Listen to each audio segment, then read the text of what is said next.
kao što igrate na početku sezone, tako jedan bitan deo, možda i najbitniji deo sezone za vas, koliko vam to stvara možda dodatni pritisak?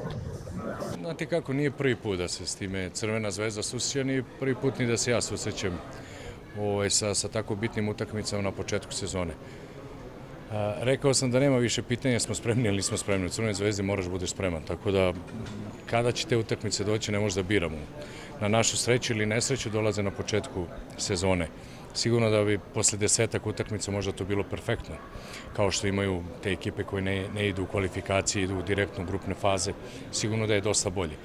Ali mi smo se već na to navikli, tako da ne verujem da to možda predstavlja toliki problem. Kakvu utakmicu očekujete, gospodine Stankoviću? Tvrdu, direktnu, podloga je ta koja je, pričao sam o tome, smo dobili informacije da je dosta teška podloga za igru, pravi plastični veštački teren. Sigurno da njihova prednost možda bude u tome, a na nama je da se što pre adaptiramo na podlogu, da ne mislimo o tome, prihvatamo ulogu favorita, ali to mora da opravdaš na terenu. Kvalitet je na našoj strani, ali ja moram da odgovorim lično, znači na duel. Mora da odgovorimo na duel. To je nešto o čemu smo pričali, prihvatamo ulogu favorita, ali to mora pokažemo na terenu. Osim na Krunića možete da računate na sve igrače? Da, na sve igrače, rade sa strane.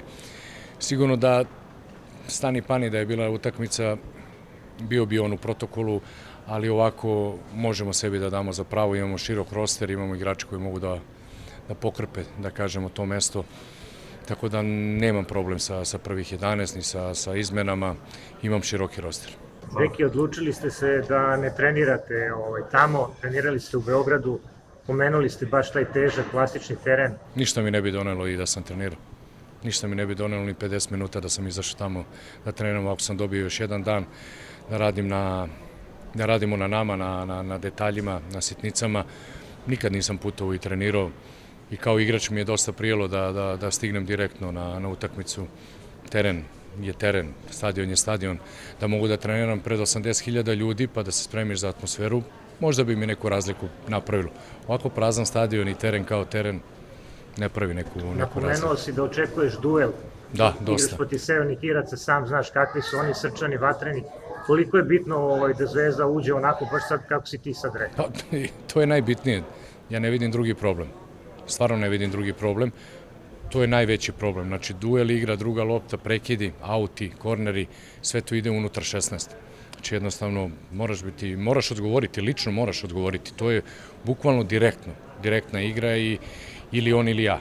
A što se tiče kvaliteta, samo kvaliteta je na našoj strani. To nedvosmisleno mislim. Tako da je to. Ne znam šta bi drugo mogo da iskomentarišem, vidjet ćemo šta će nas sačekati, ali po onome što smo videli, što smo izanalizirali, manje više nas to čeka. Računate na sve igrače, će misliti na Bukarija? Ne računam i na Bukarija, da. Bukari je prošao pripreme, odigrao je 2 prijateljska meča po 45 minuta, trenirao je s nama, računam i na Bukarija i tekako.